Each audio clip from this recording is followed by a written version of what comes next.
Bonjour jeunes gens. Dans notre dernière vidéo, nous avons vu les progrès de la science au XVIIe siècle. Aujourd'hui, nous allons voir que ces progrès scientifiques vont non seulement se poursuivre au XVIIIe siècle, mais également s'épanouir et se répandre dans la société. Pour ne pas nous perdre, nous allons revoir deux définitions. Les Lumières et la nomenclature chimique. Les Lumières, c'est un mouvement philosophique qui prône l'usage de la raison et de l'esprit critique dans tous les domaines.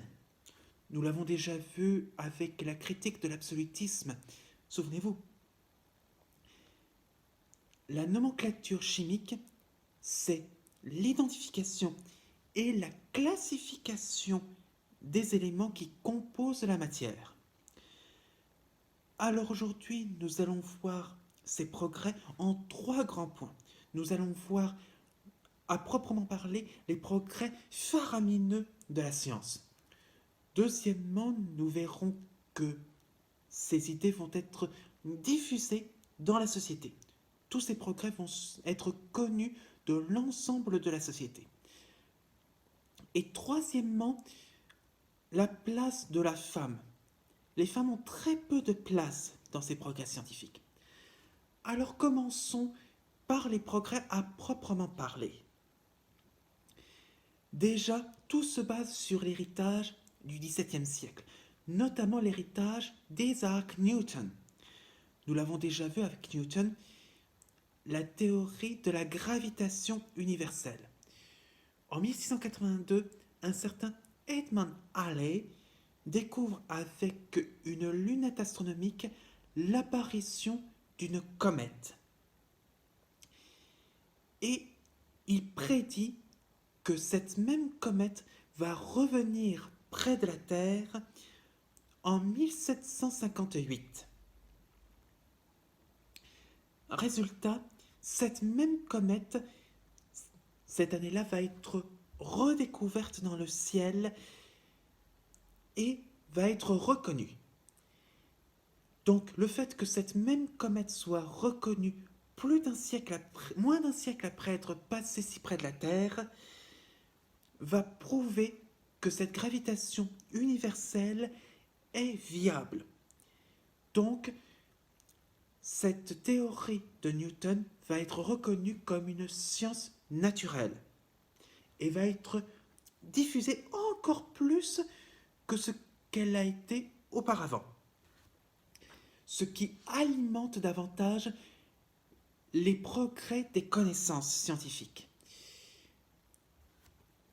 Parmi les autres connaissances qui progressent déjà au XVIIIe siècle, nous avons déjà l'électricité, qui est découverte par Benjamin Franklin, en tout cas dans ses principes, avec son cerf-volant et la clé qui sert de protection. Et c'est avec cette expérience que Benjamin Franklin, un Américain, va créer le paratonnerre. Le paratonnerre qui aujourd'hui protège toutes les maisons des effets de la foudre. Mais nous verrons également d'autres progrès, notamment la chimie. Vous avez déjà vu la nomenclature chimique, en tout cas dans la définition. C'est Antoine Lavoisier qui organise cette nomenclature avec la découverte des autres éléments de la matière. Ce qui permet une toute nouvelle conception des éléments. Et dans le milieu du vivant, on a de toutes nouvelles découvertes avec l'étude des mutations des végétaux, les nouveaux fossiles qui sont progressivement apparus et l'anatomie comparée, ce qui remet en cause certaines idées de l'Église. Parce que, en effet, avec ces études, anatomie comparée, nouveaux fossiles et mutations des végétaux, on aboutit à l'apparition des premières idées de l'évolution des espèces. L'évolution des espèces, c'est un principe selon lequel les espèces animales et végétales évoluent à travers le temps. Ce qui est totalement contraire à ce qui est prôné par l'Église. En effet, l'Église considère que toutes les espèces animales et végétales étant des créations de Dieu n'évoluent pas.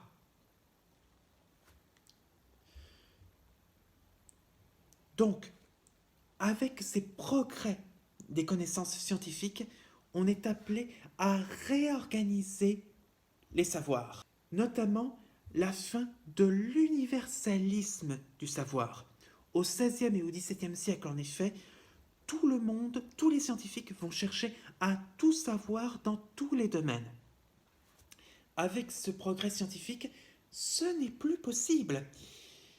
Désormais, les scientifiques vont se spécialiser dans les domaines, notamment dans le domaine du vivant, l'anatomie, la botanique, la zoologie et la géologie deviennent des domaines scientifiques à part, séparés les uns des autres. Et déjà, on arrive avec les nomenclatures. La nomenclature chimique de Lavoisier et le classement des espèces. À travers son livre L'histoire naturelle de 1749 à sa mort en 1788, Claude Buffon va retranscrire ses découvertes et ses recherches dans le classement des espèces animales et végétales qui nous permettent d'identifier les espèces. Au niveau animal, on a les félins, les canidés, les bovins, et ainsi de suite. Donc, tout ceci retranscrit dans un livre. Et qui dit livre dit diffusion des connaissances.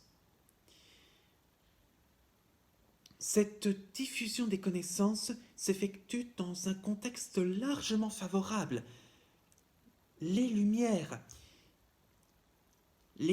donc prônent, comme je vous l'avais dit en définition, l'usage de la raison et de l'esprit critique, donc de l'expérimentation pour aboutir à de nouvelles connaissances et à des lois naturelles.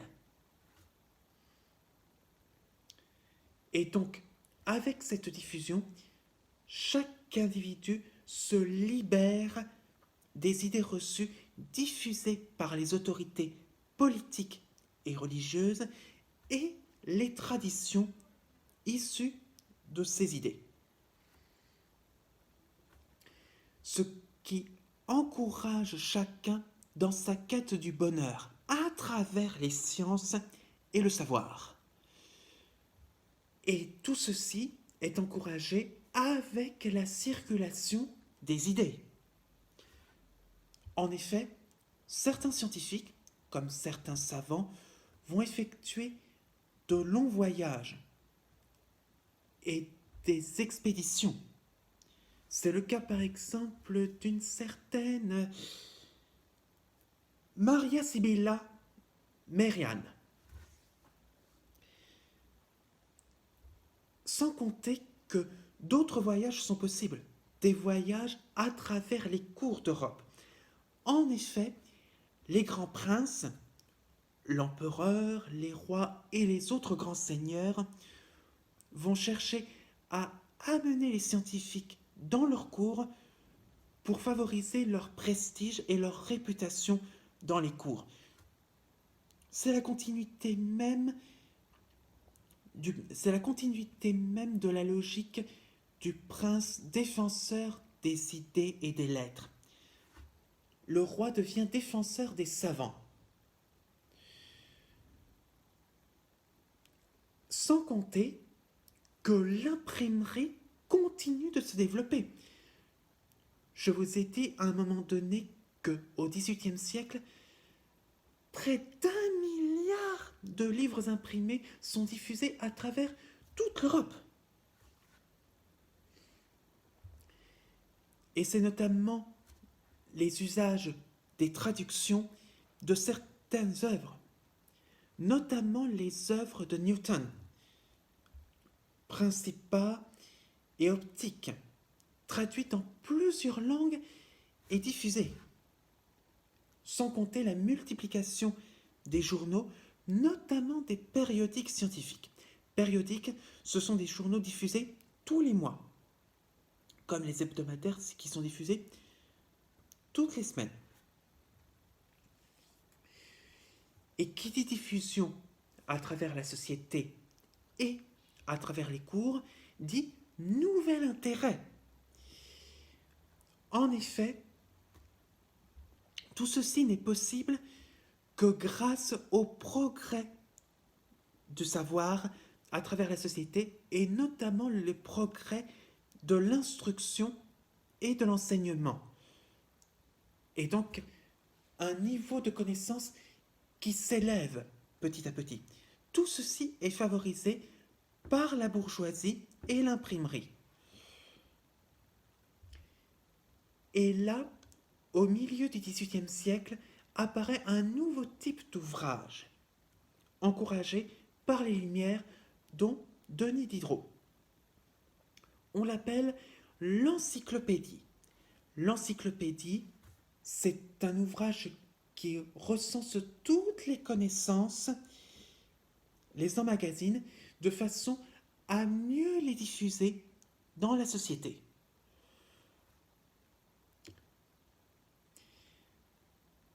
Et tout ceci permet un accès au grand public, notamment à de grands événements publics, qui permet de prouver l'efficacité des sciences et de l'intelligence.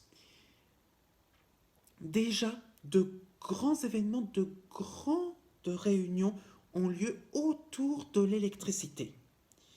Ce type d'événement conduit à de grandes festivités populaires, tout comme c'est le cas avec le décollage des premières montgolfières. Il y en a une qui a décollé de la butte de la place Italie et qui a atterri dans les champs au bon milieu des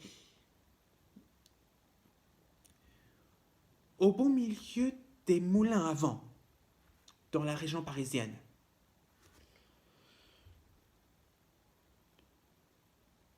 Et là, tout cela aboutit à des progrès techniques, qui est possible aussi avec la présence des femmes dans le milieu. Très peu de place, en réalité, de la femme dans le milieu scientifique. En effet, les femmes n'ont pas le droit d'accès au milieu public. Dès leurs ouvertures, les académies et les universités sont interdites aux femmes. Mais c'est lié à un discours social très en vogue à cette époque-là. En effet, depuis l'Antiquité, les femmes sont considérées comme d'éternelles mineures, inférieures aux hommes. Donc, elles sont repliées uniquement dans le milieu privé, alors que les sciences font partie du domaine public. Mais ça ne signifie pas pour autant que les femmes sont totalement ignorantes du progrès scientifique. Au contraire, elles favorisent la diffusion des idées dans des milieux informels, notamment le salon. Je peux vous dire que les femmes aristocrates et les bourgeoises sont d'excellentes maîtresses de maison. Elles accueillent de nombreuses personnes dans leur salon, notamment des scientifiques, ce qui encourage encore davantage la diffusion des idées, du fait des rencontres entre des gens des milieux sociaux différents avec les scientifiques.